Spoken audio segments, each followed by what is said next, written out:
¿Dónde estamos? Creo que en cuestión de minutos es el siguiente foro ya del Frente Amplio por México. ¿Cómo lo estás viendo? ¿Cómo estás viendo las cosas en el frente? Bueno, lo primero es que, sigo disfrutando el eco, ¿eh? Lo primero es que hay verdadera competencia. Hay una verdadera competencia. Hay dos, me parece que hay dos figuras más fuertes, que son las de Xochitl Gálvez y Beatriz Paredes y Santiago. Y bueno, te quiero dar una noticia. Yo pedí licencia como presidenta del Frente Cívico Nacional. ¿Me oyes, Jesús? Sí, te escucho, un poco distorsionada, pero sí te escucho. A ver, Bueno. ahí te escucho mejor. Ok, Ahí te escucho mejor, pedí gracias. licencia como presidenta del Frente Cívico Nacional porque me voy a dedicar a la campaña de Xochitl. Ok. Como tú sabes, Alito anunció que toda la estructura del PRI va a defender la candidatura de, ay, qué difícil, de Beatriz, y nosotros pensamos que eso pone en desventaja a Xochitl, ¿no? Que no tiene una estructura, tiene todo el entusiasmo de muchísima gente de la sociedad civil, entonces queremos compensar eso. Entonces tú a partir de ya no estás en la coordinación del Frente Amplio, ya estás en la campaña, digamos, de Xochitl. O sea, yo pertenezco somos 60 personas que estamos en la coordinación, yo sigo ahí, pero yo era presidenta del Consejo Nacional, entonces pedí licencia. Ok, muy bien. Y a ver, Cecilia, esta semana salieron los primeros resultados de las encuestas y hubo una discusión interesante, pública, nacional, sobre las discusiones telefónicas y casas y las diferencias, sobre todo con Beatriz Paredes en una de ellas. ¿Cómo la viste? ¿Cómo las leíste? Claro. A ver, el resultado sorprendente para algunos fue el hecho de la poca diferencia entre Xochitl y Beatriz.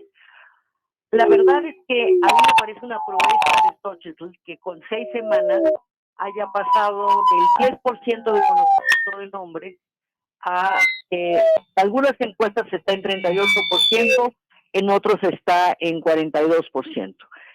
En 6 semanas. Mientras que, bueno, Beatriz le lleva 20 puntos con una carrera que tiene, no sé, 50 años a lo mejor. Entonces, yo creo que es una proeza realmente de Xochitl y fue sorprendente, es decir, sorprendió a muchos los resultados de la encuesta en vivienda porque se pensaba que el conocimiento de nombre es algo muy fácil, ¿no? El conocimiento de nombre es algo muy difícil de conseguir, ¿no? Es decir, que se amplíe, que llegue a 90%, etcétera, es muy difícil. ¿Me estás oyendo, Jesús? Sí, muy bien, ya había una falla, pero ya se corrigió. Ya se compuso. Sí, gracias. Y en el caso de vivienda, lo que sucede es que en el caso de la telefónica, la telefonía celular y la telefonía fija, porque creo que fueron 50 y 50%, tienen una penetración diferente. Por ejemplo, en el caso de Campeche hay una penetración de la telefonía fija muy baja, de 40%. Entonces, por eso había que compensar para que ningún sector estuviera subrepresentado. En el caso de la de Telefónica hubo más personas con más educación, ¿no? Y de ahí que también tuvieran un resultado muy amplio a favor de Xochitl. Pero déjame decirte que pude ver algunos datos de la encuesta de vivienda y es muy interesante porque Xochitl está arriba en la gente que no ha terminado la primaria, que es también el universo de votantes de Morena. Exacto. Y también está muy arriba, está menos arriba en secundaria, ahí está más arriba Beatriz, por ejemplo, pero está muy arriba en prepa, universidad y lo que sigue, ¿no? Entonces, bueno, yo digo, hay verdadera competencia, los demócratas vamos a apoyar a quien gane, pero bueno, yo tengo mi corazoncito del lado de Xochitl. Muy bien, a ver, Cecilia, hay un panista, Santiago Krill, Ajá. Xóchitl, que no es propiamente militante del Partido Acción Nacional, pero ocupa un escaño en el Senado por el PAN y identificada con el PAN, y ella dice que quiere mucho al PAN. ¿No debilita mucho esto al Partido Acción Nacional? ¿No hay riesgo de que la votación ahí se divide y en esa división se pudiera, si me permite la expresión, eventualmente colar en mayor preferencia a Beatriz Paredes? ¿Cómo lo están viendo eso? Digo, creo que hay un gran debate en Acción Nacional ahorita Sí. sobre el tema, eh, y por eso es que Beatriz Paredes intentó presionar a Santiago Sí, en el el debate de Durango, ¿no? Durango, ¿no? Sí. En el debate de Durango. Sí hay un debate, yo creo que se trata no de ganar la interna, sino de ganar la elección constitucional del 24. Y en ese sentido a mí me parece que Acción Nacional tiene muy claro de con quién podría ganar. ¿Prevés una eventual declinación en algún momento de la contienda antes del 3 de septiembre de Santiago Krill? Preveo que Santiago pueda colaborar de otra manera, sí. Ok, muy bien. A ver, hoy hay foro en Monterrey, ¿verdad? Hoy hay foro en Monterrey. ¿Cuál es el tema? El tema es economía. Economía. El tema es economía, sustentabilidad, ¿no? Por ahí se va. Es el segundo foro, si no estoy mal, ¿verdad? Es el, De es el 5. segundo. Es el Eh, segundo de 5.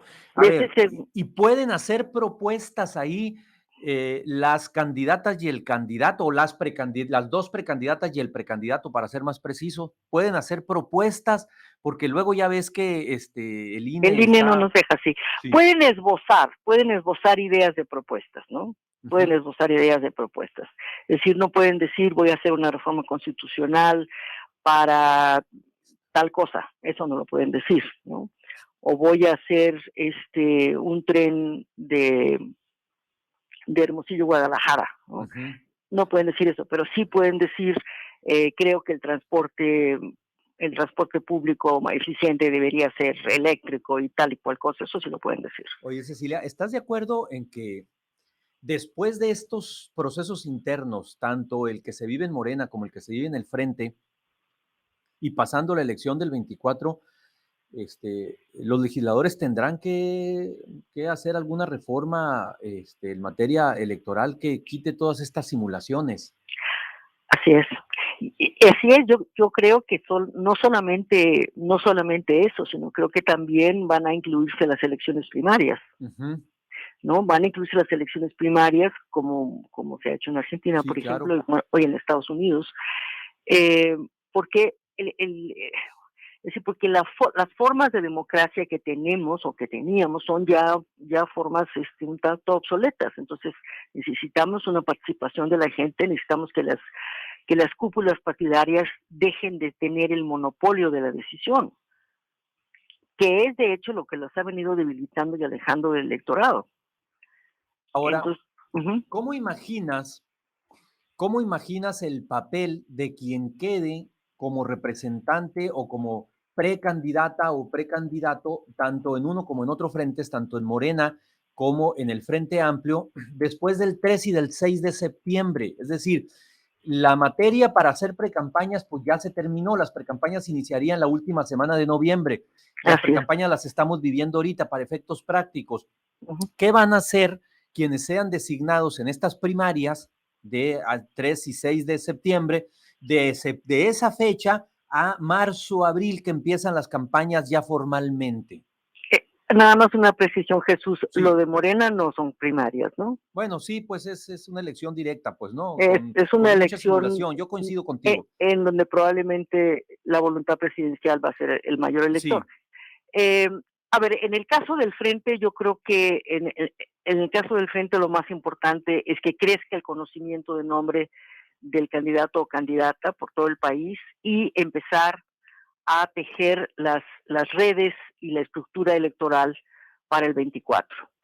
Y además tienes que imaginarte que mucho de este proceso y de esta inquietud de que sea la ciudadanía la que diga o la que opine sobre qué tipo de candidaturas se quieren, eso se va a replicar para todos los demás procesos. Uh-huh. Aunque todavía no empiezan en este año, sí tienen que empezarse los procesos de cuál es la candidatura más competitiva para la Ciudad de México, cuál es la candidatura más competitiva para la gubernatura de Nuevo León, etcétera, ¿no? Entonces va a ser un trabajo, como dice el nombre, de construcción del Frente Amplio. Sí, ahora, hacer crecer ese conocimiento de nombre implica exposición de, en este caso, de quien resulte y de los personajes regionales que quieran empujar también ese Frente Amplio. Y vamos a continuar en esta misma lógica, entonces, de seguir buscando la salida, los atajos para que la ley electoral no sea factor. Sí, ahora sí estás enterado que la figura nuestra sí existe. Sí, claro, La claro, nuestra pero es frente partidario, ¿no? Sí, aunque en el fondo, bueno, yo sigo pensando que en el fondo es una simulación, a lo mejor no estamos de acuerdo en eso, pues, pero... Es decir, el frente, bueno, hay un poquito de verdad en lo que tú dices, Sí. Porque la figura de frente partidario no puede hacer trabajo electoral. Exacto. No puede hacer trabajo electoral, ¿no? Estrictamente hablando. Entonces, lo que estamos haciendo es la construcción de algo nuevo, porque está el PAN, está el PRI, está el PRD, pero la sociedad civil también está y tiene que irse ganando su lugar en ese frente. Es decir, la inercia de los partidos políticos es hacer las cosas ellos solos, ¿no? Sí. Entonces, nosotros tenemos que recordarles bastante seguido que aquí estamos. Ahora, muchos pensamos, yo me incluyo, de que el changarro de enfrente, en Morena, las cosas pues ya están decididas por un gran elector que fijó las reglas del juego, que cita reuniones urgentes, que dicta desplegados para que firmen los gobernadores, etcétera, etcétera. Ajá. Pero esta semana, Cecilia, dieron nota como hacía rato no la daban, porque la nota la traían ustedes en el frente. Dieron nota con este pataleo de Marcelo Ebrard, que hasta ahora se da cuenta que hay acarreo, que hay movilizaciones, que los gobernadores de los estados y la Secretaría del Bienestar a nivel nacional coopera con camiones, con frutsis, con tortas, con los servidores de la nación, moviendo gente, etcétera, etcétera. Hasta ahora se dio cuenta, después de más de un mes o 2 meses de andar recorriendo el país, y generó una buena cortina de humo. ¿Cómo estás viendo? ¿Qué va a pasar? ¿Cómo crees que vayan a terminar las cosas en Morena? ¿Es real lo de Marcelo? ¿Es solamente eso, una cortina de humo para llamar la atención? ¿Ves un escenario de ruptura al interior de Morena? Tú analizas mucho los contextos nacionales. ¿Cómo la estás viendo? A ver, yo coincido contigo de que él sabía perfectamente a qué se metía. Sí, claro. Porque además la precandidatura de Claudia Sheinbaum se ha construido desde el día siguiente que perdieron la elección de la Ciudad de México, ¿no? Desde ese día cambiaron las cosas y el presidente se decidió a construir la figura de Claudia Sheinbaum. Y para ello inventaron todo esto de las pláticas magistrales en los estados, todo lo que tú ya sabes. Entonces, sí sorprende, digamos, la vehemencia de esta última denuncia y podría ser que esté preparando un escenario para salirse. Yo, en principio, pienso 70% no se sale, 30% a la mejor. Uh-huh. Porque el asunto es que salirse en este momento, cuando ya hay claramente dos campos que polarizan y que al polarizar disminuyen el peso de MC, que sería, digamos, su salida, entonces se saldría para perder. ¿Sí me entiendes? Sí, claro. Es decir, no hay la posibilidad de que se convierta en el Macron que va de repente a ganar la elección. No hay tal, porque ya hay dos frentes, hay una candidatura posible muy, muy competitiva en el caso del Frente Amplio. Entonces, salirse para perder, quedar como traidor en Morena para perder, no sé hasta dónde llegue su enojo. Pero sí le daría como la capacidad, como si encabeza una candidatura, por otro lado, entiéndase, a lo mejor MC, como para terciar la elección, ¿estás de acuerdo? ¿Cómo para qué? Terciar la elección. ¿O crees que esta definitivamente va a ser una elección de 2? Yo creo que va a ser de 2 o de 2.2. Ok. Déjame decirte por qué, porque MC está muy dividido. Ajá. ¿No? Es decir, el gobernador de Jalisco ha dicho claramente que él no está dispuesto a arriesgar el futuro gobierno de MC en Jalisco por una entelequia. ¿Cuál es esta entelequia? La tesis esgrimida por Dante de que son la segunda fuerza nacional. Oye, Cecilia, ahora, suponiendo que las cosas se perfilen así, a un enfrentamiento electoral entre Xóchitl Gálvez y Claudia Sheinbaum, pues el coordinador de campaña de Claudia Sheinbaum y quien la va a tomar de la mano, digo metafóricamente, para recorrer el país es Andrés Manuel López Obrador. Así es. Van a luchar contra un Andrés Manuel que, si bien es cierto, no está en la boleta, sí va a estar más presente que nunca y haciendo el trabajo al que más le entiende, que es al de la campaña electoral. ¿Cómo visualizas el futuro en una campaña, en un escenario así? Bueno, yo creo que va a ser una campaña muy dura, pero veo también a un electorado muy, muy dispuesto a recuperar el país. Y esto lo vimos desde las elecciones del 21, cuando aparentemente no se veía nada, ¿no? Aparentemente no había nada y logramos una recuperación muy importante del voto, por lo menos en la Cámara de Diputados. Yo creo que va a ser una elección fuerte. Yo creo que muchas mujeres preferimos a una mujer que se ha hecho sola que a una mujer a la que le levanta la mano el presidente López Obrador. Entonces, yo estoy muy confiada en que podemos ganar y que podemos ganar la presidencia y la Cámara, el Congreso. Oye, pero también van a tener, además de esa fuerza del presidente, que ahí está, que es real, está también 22 gobernadores de los estados y todo lo que eso significa en materia de estructura y de presupuesto. Van a pedalearle también contra eso, aprovechando que la figura de que Xóchitl se sube a la bicicleta, pues. Vamos. Además, una cosa, de esas 9 gubernaturas, 6 cambian, ¿no? Sí. 6 son de Morena. Las que están en juego el 24. Sí, exacto.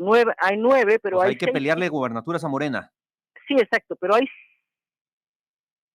sí, bueno. 6 de Morena. ¿Me oyes, sí, Jesús? Ya. Sí. Ok. Hay 6 de Morena que ya tuvieron 6 años. Sí, correcto. Y que fueron bastante desastrosos. En general, la tendencia del electorado en elecciones locales es dar la contra, ¿no? Es ir en contra. Sí, claro.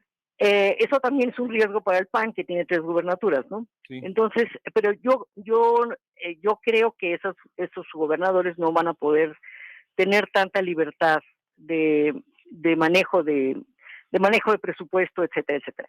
Los otros sí, es decir, estoy de acuerdo que es un gran reto, un enorme reto, pero creo que tenemos muchos elementos para demostrar que en esta elección se juega el futuro de la democracia en el país.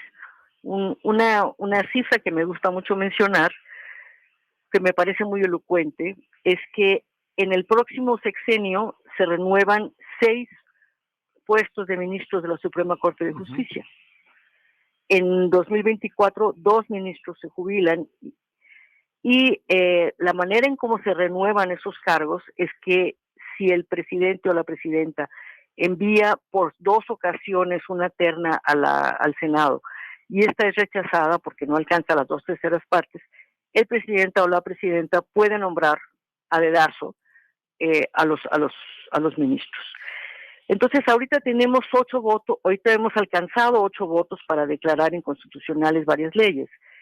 Si la presidencia no la ganamos nosotros, vamos a perder la Corte. Sí. Y si perdemos la Corte, vamos a perder la barrera más importante para preservar ciertos logros fundamentales de la democracia en nuestro país. Sí, es un escenario terrible. Cecilia, te agradezco muchísimo la posibilidad de conversar esta mañana con nosotros, un poco accidentada por la cosa tecnológica al inicio, pero creo que ya después se corrigió y muchas gracias, mucha suerte.